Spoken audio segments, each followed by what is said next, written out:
Everybody, the long awaited return of ASMR Diesel and It In Our podcast for another POI is here, guys. This point of interest video, we are going to be discussing the Tale as Old as Time Unreliable Narrator. Mm-hmm. The dramatic pause in there. Our in-house writing savant, writing specialist, Professor E. King of the Comics, would you do our fans a favor and inform them on what a unreliable narrator is, please? Absolutely. A narrator that is not trustworthy, whose rendition of events must be taken with a grain of salt. Now, here's the caveat to that, too. Oftentimes, the unreliable narrator is unaware of the fact that they are unreliable. Not always, but oftentimes. Yeah, I think the best depiction of that is in the movie Memento, where he has literally no idea of how his own memory works, and you have to kind of filter through that and learn that the story is not being told in a direct linear narrative. I think that was probably the best showing of that I've seen, at least. Yeah, the way it was the execution of it, as far as A, the story is told backwards, and B, it's also told from a person who's forgetting what's happening while it's happening. So even the ideas or the events he thinks are, if he has them, for those who haven't seen Memento, he has events tattooed on his body, so he remembers them. But he also will sometimes deliberately alter what he has tattooed on his body, so he remembers it differently on purpose, knowing he does that. So yeah, it's very much a mind fuck within a mind fuck. That sounds so damn confusing. It is. Sorry. You probably have to watch that movie a good 2-3 times to actually fully understand exactly how things progressed. Yes, I literally, Otis, I watched it in the theater. I watched it earlier in the day, turned around with my friend, and went right back in the theater, watched it the second time in the same, like right back to back. I need to see it right now.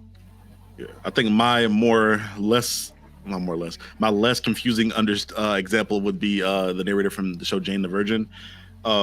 Again, where he believes that he would know all the information, and then obviously they'd have a flashback or something else that'll pop up, and the narrator just would not know about, or he'd be wrong about a certain thing.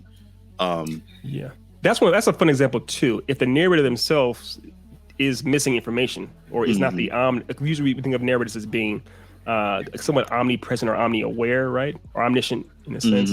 But having a narrator that's simply left in the dark on lots of things, like that's kind of fun too.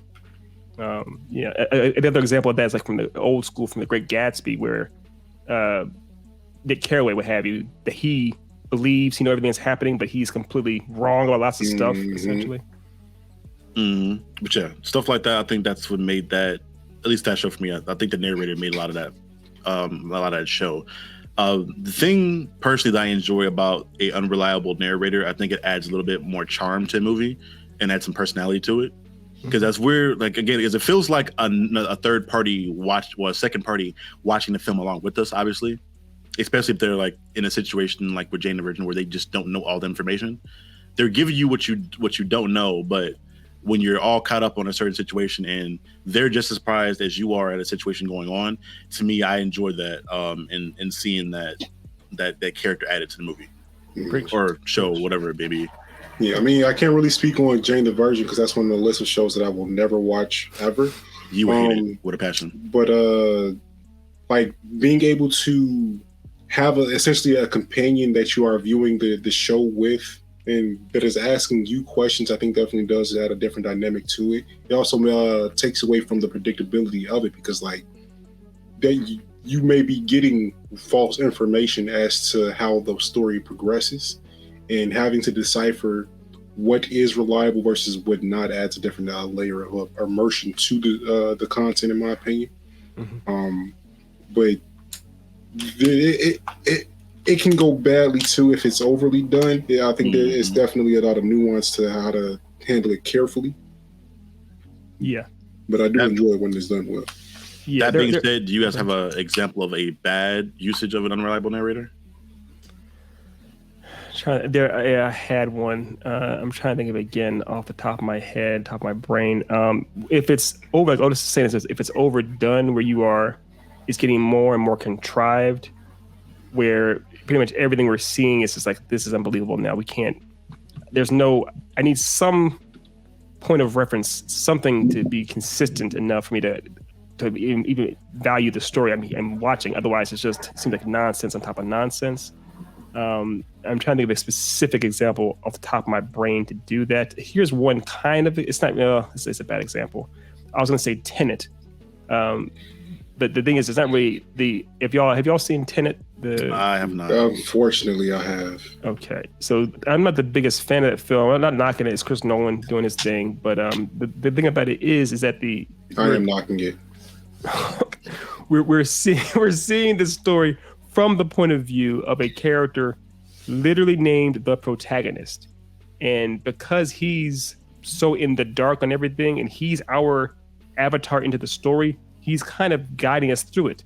At the same time, spoiler alert, Charlie, there's a version of this same character from the future that is more or less aware of everything, that's kind of engineering things for this character, for the protagonist. So he is the most in the dark as well as being the most informed. It's almost like the narrator versus himself in a sense. Not metaphorically, literally. Yes, right. That's right. Yeah, they literally fight, one going forward in time versus the other one going backward in time. Yes, at the exact same fight scene. It's a weird thing to watch, but okay. Oh, yeah. Jesus, it's pretentious. Right.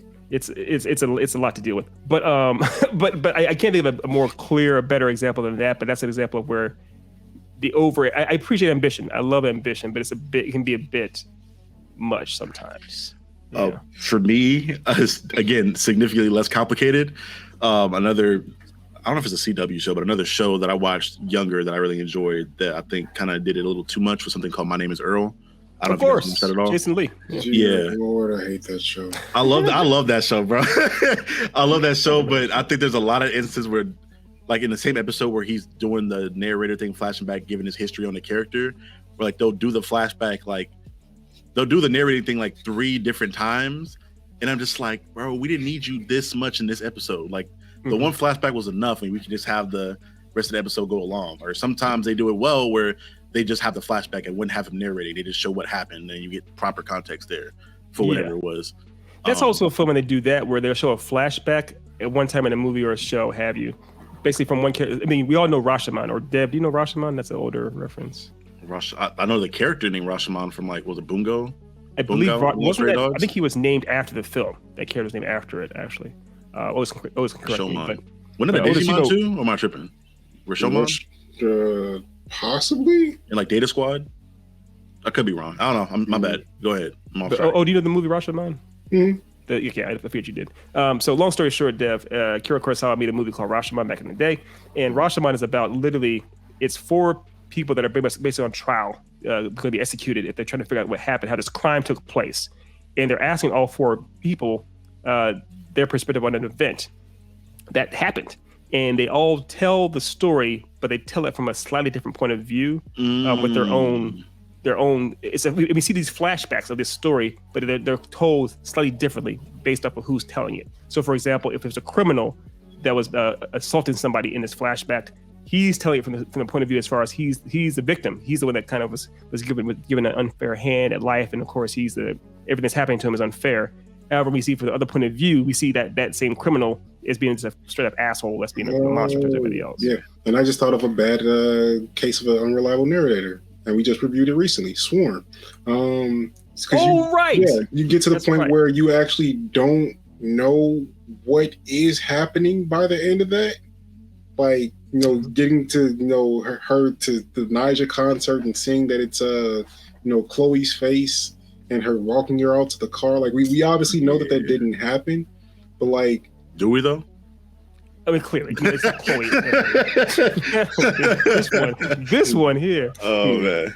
Yeah, but like, it's unreliable to the point where we actually literally we have no idea how that actually ends. Like, on a realistic term, it's just whatever her fantasy was. It's a little too unreliable. Yeah. It's a little too unreliable. Yeah. I mean, and we'd be remiss if we didn't. I know, sorry, Otis, bear with me. Real quick, we'd be remiss if we didn't mention American Psycho. American Psycho is a movie where the lead character, Christian Bale, the whole time, he doesn't really narrate. No slander today, Otis. So, hey, chill out, my nigga. Let the movie rock. Let the movie rock. Real quick, I'm almost done. But the idea is he's telling the story, and we realized by the end that pretty much anything and anything that happened may not have happened because he is so psychotic. And they're portraying it from the point of view of a person who is having a mental breakdown over and over again. So it's kind of like we don't know if anything that took place in the film really took place in the film. Or not. Yeah, no, that's another example of a bad one. And a better example of the same franchise, I guess, for like a better term, is the Bates Motel. Was they kind of did like a similar thing where he was either talking to people that weren't around or his mom would do something that was. Yeah. I like that though. I actually like that. Stuff like I that. think that's a bad example. I think it's a better one. No, I'm saying it's a good example of a thing like that was. Yeah, it is what it is. Yeah. Another, I think a bad one to me was something like was the Legion.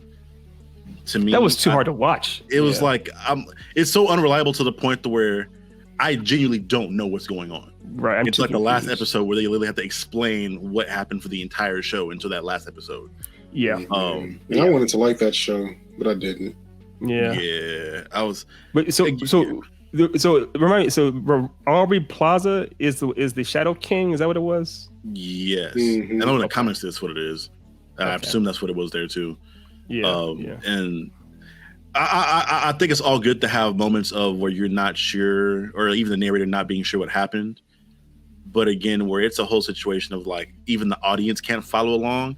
Like if the narrator definitely doesn't know what's going on, how the fuck do you expect for us to know what's going on? Right. Yeah. And I get the idea of having some intrigue and mystery. That's fun. But if you're just completely alienating your audience to the point where they're just all they can think about is how confused they are, that's not a good story if you're telling. It doesn't work. There's a show on Netflix that I think Nick and Greg got me to watch that was decent. I can't remember the name of it right now, but it was like a body swap thing, like some Captain Ginyu stuff, where a character like fell in love with another character and the whole thing happened, and it essentially led to them swapping bodies. But as the show's going along, you don't know that the character you're talking to was a different character that jumped into that person's body, and then that person jumped into another person's body. Right. So it's like a whole different person within this person's body. So the narrator isn't even the narrator that you think the narrator is. Yes, which is funny because that example is something that Otis and I talked about before, as far as the movie Fallen with Denzel Washington, where the entire movie we're hearing Denzel's voice and the way he's telling this part of the story, the whole movie, we assume it's from the point of view of Denzel Washington. However, it never was him from the jump. From the jump, it was actually the person who body swapped with him, the villain who body swapped with him. So at the end, when they reveal it, if you go back and watch it the second time, you realize everything he's saying is actually from that point of view, and it still actually holds up, makes sense. So that's a good example of it, of them doing the body swap narration. He's unreliable, but not because he's confused. It's because we're looking at from point of view. And then, of course, we'd be remiss if we didn't mention one of the greatest examples of this, which is Fight Club. Thank you, sir. Never seen it actually. You got to watch. Fix that. We have to fix that immediately. Hey, we get a Discord community going. We can do watch-alongs in the Discord. I just thought about that when we talked about how to get watch-alongs to go. We can do them private in the Discord with the fans. Yeah, because you're a fan of Seven, Dev, and this is the same director, same lead as Seven, with David Fincher and Brad Pitt. But it's very much. Wait, do you already know that? I kind of know like not the synopsis, but I know like the idea and like won't say no much. I've heard the iconic lines of like whatever happens here stays here and shit like that. But I don't. We won't say nothing else. Nobody else. Nope. Nobody chime in on the comments either. Let Dev be surprised. Hey, you know how I avoid spoilers. I can. Okay. If I don't want to know, I won't know. Okay. Yeah. But yeah, do you guys have any other closing remarks on Unreliable Narrators before we get out of here? Just like with everything else we've mentioned in these POIs, it's all about nuance, making sure that you have the right amount of thing compared to the right amount of film. Where you don't want to have 40 minutes of unreliable narrator talk in a 50-minute show, and you don't want to underdo it either. You don't want to have your narrator know everything except for one thing that is now this huge plot hole within your series either. So there's balance to it, and it's a tool that can be used for good or evil. Yeah, it's funny too is how the old golden rule in writing, they always teach you as far as like your narration is supposed to be an evil crutch that you're never supposed to use. However, 95% of the writers that are successful in Hollywood and making novels use narration. So it's weird, that juxtaposition of those two things. But as Otis was saying, use it sparingly and know what you're doing with it. Try to make sure it adds up and to make sure it's be deliberate. Right. Be deliberate. Yeah. But have fun with it. Have fun. See. Yeah, guys. Powerful device. What these guys said. They're big brands of this operation. Again, thank you guys so much for tuning in for another Point of Interest video. Again, if you guys have a specific plot device or thing in cinema, film, writing, or whatever it may be that you want us to cover, let us know in the comments below or on any of our social media platforms that you see us on. Again, this has been C Diesel, Lelouch V, and King of the Comics of the Then and Out Podcast. Peace. Life is like a box of chocolates.